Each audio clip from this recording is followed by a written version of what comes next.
Assalamualaikum warahmatullahi wabarakatuh.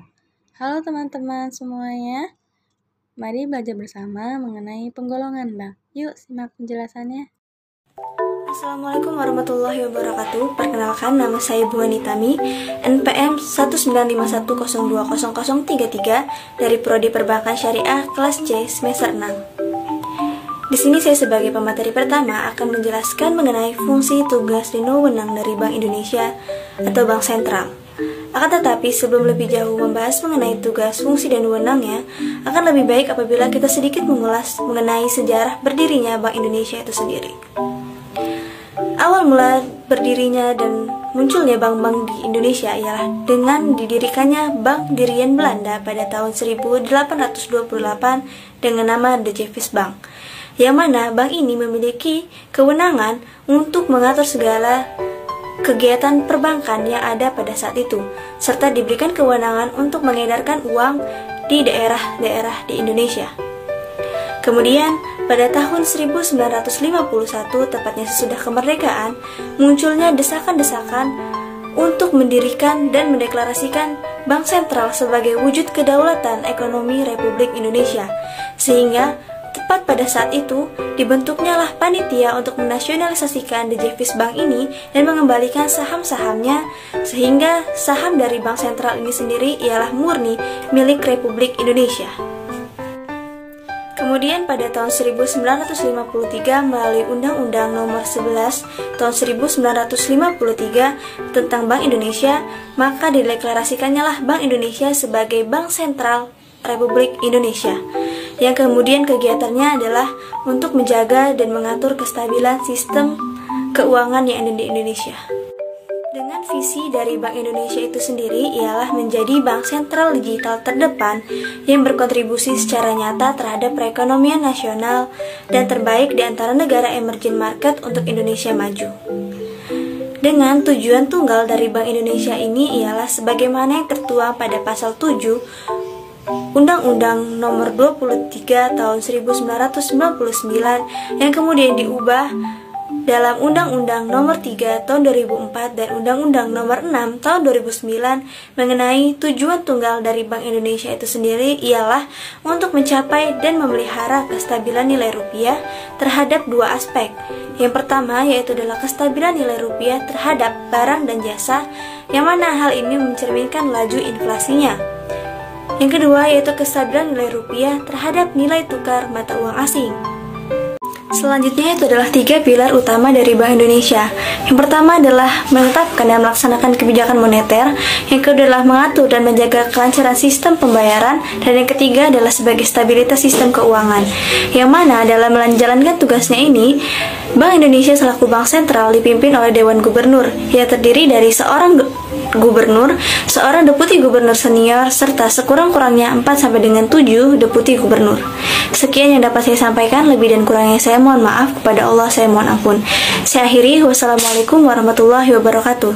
Selanjutnya akan dilanjutkan oleh pemateri kedua. Saya Adinda Janarita, NPM 195102048 sebagai pemateri kedua ingin menjelaskan mengenai Bank Umum. Sebelumnya, apakah teman-teman sudah tahu apa itu Bank Umum? Yuk kita bahas lebih lanjut. Setelah keluar Undang-Undang Pokok Perbankan Nomor 7 Tahun 1992 dan ditegaskan lagi dengan keluarnya Undang-Undang Republik Indonesia Nomor 10 Tahun 1998, maka jenis perbankan berdasarkan fungsinya terdiri dari Bank Umum dan Bank Perkreditan Rakyat atau yang disingkat dengan BPR, di mana Bank Pembangunan dan Bank Tabungan yang semula berdiri sendiri dengan keluarnya undang-undang tersebut berubah fungsinya menjadi bank umum. Sedangkan untuk bank desa, bank pasar, lumbung desa, dan bank pegawai menjadi bank perkreditan rakyat atau BPR.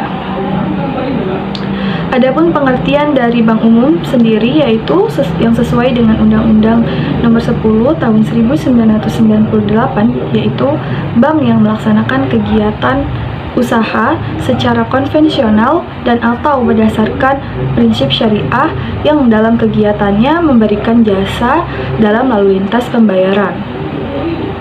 Sifat jasa yang diberikan adalah umum, dalam arti dapat memberikan seluruh jasa perbankan yang ada. Begitu pula dengan wilayah operasinya dapat dilakukan di seluruh wilayah Indonesia, bahkan ke luar negeri ataupun kantor cabang yang ada di luar negeri. Bank umum sering disebut sebagai bank komersil atau komersial bank. Adapun kegiatan-kegiatan pada bank umum yaitu meliputi yang pertama menghimpun dana dari masyarakat atau funding dalam bentuk simpanan giro, simpanan tabungan, dan simpanan deposito. Kemudian yang kedua yaitu menyalurkan dana ke masyarakat atau lending dalam bentuk kredit investasi, kredit modal kerja, dan kredit perdagangan. Selanjutnya yaitu bank umum juga memberikan jasa-jasa bank lainnya atau servis seperti transfer, kemudian inkaso, kemudian clearing, kemudian safe deposit box, ada bank garansi, letter of credit atau LC, kemudian jual beli surat-surat berharga, dan menerima setoran-setoran seperti pembayaran pajak, pembayaran telepon, pembayaran air, pembayaran listrik, bahkan pembayaran uang kuliah. Serta bank umum juga melayani pembayaran-pembayaran yang lain seperti gaji, pensiun atau honorarium, kemudian pembayaran dividen, pembayaran kupon, pembayaran bonus atau hadiah. Dan di dalam pasar modal, perbankan juga dapat memberikan atau menjadi penjamin emisi, kemudian menjadi wali amanat, menjadi perantara perdagangan efek atau pialang, dan menjadi pedagang efek, kemudian perusahaan pengelola dana atau investment company. Demikian materi mengenai bank umum yang dapat saya paparkan. Selanjutnya akan dilanjutkan oleh rekan saya. Assalamualaikum warahmatullahi wabarakatuh. Izin memperkenalkan diri, nama Berlina Yansi, NPM 1951020283. Di sini saya akan melanjutkan materi tentang bank pengkreditan rakyat. Ada beberapa pengertian bank pengkreditan rakyat menurut para ahli, salah satunya yaitu menurut Slamet dan Handayani menjelaskan bahwa Bank Pengkreditan Rakyat atau BPR adalah lembaga keuangan yang menerima simpanannya hanya dalam bentuk deposito berjangka, tabungan, dan bentuk lainnya yang dipersamakan dan menyalurkan dana sebagai usaha Bank Pengkreditan Rakyat. Adapun pengertian Bank Pengkreditan Rakyat menurut OJK yaitu Bank Pengkreditan Rakyat atau BPR adalah bank yang melaksanakan kegiatan usaha secara konvensional atau berdasarkan prinsip syariah. Dalam kegiatannya, BPR tidak memberikan jasa dalam lalu lintas pembayaran. Jasa-jasa bank perbankan yang ditawarkan BPR jauh lebih sempit dibandingkan dengan kegiatan atau jasa bank umum.